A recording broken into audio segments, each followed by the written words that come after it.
बलदेव प्रजापति। उत्तर प्रदेश की सियासत बदल गई है। यूजीसी मामले को लेकर अखिलेश यादव बुरी तरीके से फंस गए हैं। अखिलेश यादव जिस तरीके से यूजीसी मामले पर चुप्पी साधे थे, अखिलेश यादव दलित, पिछड़ा और मुसलमानों के वोटों में बहुत भारी नुकसान झेलना पड़ेगा उनको 2027 के चुनाव में। जिस तरीके से सोशल मीडिया पे बयान आ रहा है, जिस तरीके से कमेंट आ रहे हैं कि अखिलेश यादव को चौतरफा घेर दिया गया है। वो बहुजन समाज के लोग हैं, वो अति पिछड़े समाज के हैं, वो मुस्लिम समाज के लोग हैं जो यूजीसी मामले का समर्थन करते थे। अब अखिलेश यादव पर लगातार ये कमेंट आ रहा है कि सुप्रीम कोर्ट ने जिस तरीके से इस पे स्टे लगा दिया, रोक लगा दिया है, और इस पे जो पीडीए की बात करने वाले नेता अखिलेश यादव अपने आप को दलित, पिछड़ा, अल्पसंख्यक समाज के नेता बताते थे, वो नेता चुप क्यों है? अखिलेश यादव को दोनों हाथों में लड्डू चाहिए। सवर्णों का भी वोट चाहिए, दलितों का भी चाहिए, मुसलमानों का भी चाहिए, पिछड़े अति पिछड़ों का वोट चाहिए।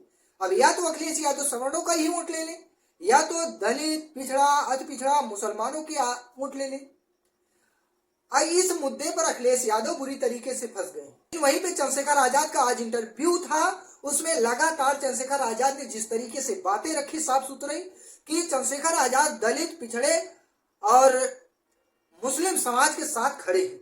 यूजीसी मामले को लेकर यूजीसी के समर्थन में थे और उन्होंने खुद कहा, चंद्रशेखर आजाद एक अधिवक्ता होने के नाते उन्होंने साफ कहा कि अगर सरकार इस मामले पर अपना पक्ष सही तरीके से रखती, साफ सुथरे ढंग से रखती, तो सुप्रीम कोर्ट इस पे रोक नहीं लगाती।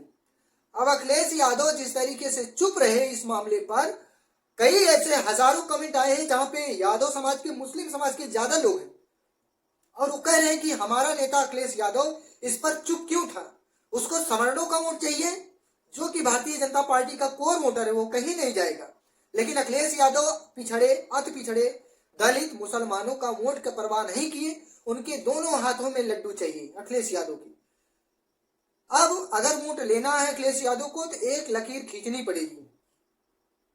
इस जिस तरीके से बड़े बड़े न्यूज मीडिया चैनल, अखबार देखा जाए और जो इस समय खास करके यूट्यूब वाले न्यूज चैनल है उस पर देखा जाए तो अखिलेश यादव के लिए किस तरीके से अभद्र कमेंट आ रहे हैं। हालांकि ये अभद्र नहीं है, सही कमेंट है, क्योंकि भाई आप अगर पिछड़े पीडीए के नेता हो, पिछड़े दलित, अल्पसंख्यकों के नेता हो, तो इनके पक्ष में एक 10 सालों में एक ऐसा नया कानून आया जो इनके पक्ष में था, आप उसमें खुलकर नहीं बोले।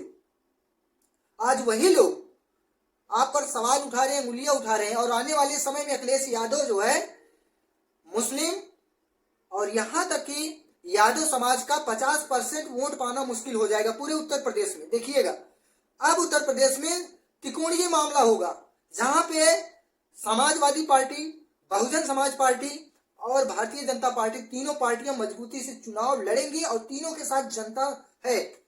अब वो 2 ध्रुवी वाला चुनाव खत्म हो गया, 3 ध्रुवी चुनाव होगा, ये मान के चलिए। और देखिएगा जिस तरीके से यूजीसी मामला आया, इसमें लगा कि पूरी महफिल लूट लेगी भारतीय जनता पार्टी, योगी आदित्यनाथ और मोदी जी पूरी महफिल लूट लेंगे, पिछड़े समाज, दलितों के बड़े नेता बन जाएंगे, उनके हितैषी कहलाएंगे।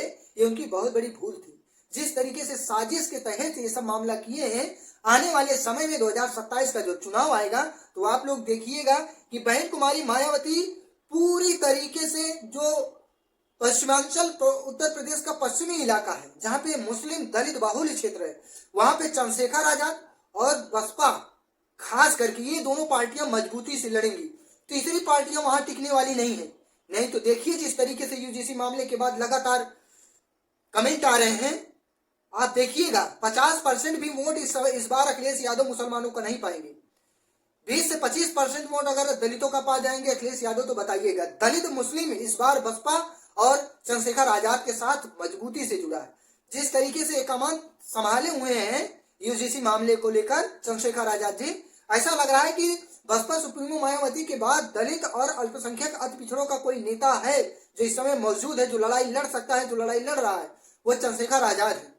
चंद्रशेखर आजाद के अंदर दोगला वाला काम नहीं है। लेकिन अखिलेश यादव जिस तरीके से दोरैया काम कर रहे हैं कि उनको सवर्णों का वोट चाहिए, जो कि लात मारकर सवर्ण लोग जो है 8 ऐसे सवर्ण नेता थे जो 2024 में चले गए थे, जिसमें मनोज पांडे हैं, मुख्य सलाहकार हुआ करते थे समाजवादी पार्टी में, सबसे बड़े चेहरे हुआ करते थे। इसी तरीके से कई ऐसे सवर्ण कैटेगरी के नेता थे और वो लोग जो है इनको आईना दिखाए। मुख्यमंत्री योगी आदित्यनाथ जो ठाकुर समाज से आते हैं, इनकी सरकार जाने के बाद देखिए किस तरीके से इनका आवास धुलवाया गया। उसमें दर्जनों कैबिनेट मंत्री भी शामिल थे जो कि सवर्ण समाज के थे। अखिलेश यादव जिस तरीके से अपने आप को सवर्ण और क्षत्रिय समझ रहे हैं, वो कई पंचवर्षीय जो है उत्तर प्रदेश में सरकार नहीं बनाएंगे अगर यही दोहरी रवैया रही अखिलेश यादव की। अरे मैं तो देख रहा हूं लगातार कमेंट आ रहे हैं, चाहे वो उठा के देखिए डॉक्टर लक्ष्मण यादव का यूट्यूब चैनल, उसमें देखिए कमेंट कैसे आ रहे हैं। वहीं पे आप लोग देखिएगा शंभू कुमार सिंह का चैनल उठा के देखिए, तमाम ऐसे बहुजन समाज के जो सुधारक न्यूज चैनल है उनको देखिए, उन पर किस तरीके से दलित, अति पिछड़ा और खास करके मुस्लिम समाज के लोग कमेंट कर रहे हैं कि अखिलेश यादव चुप थे। उनको दोनों हाथों में लड्डू चाहिए, सवर्णों का भी वोट चाहिए जो कि मिलेगा नहीं। 10% 5% मिल जाए तो बहुत बड़ी बात है, लेकिन वो जो है 90% 80% आबादी वालों के साथ नहीं खड़े हैं।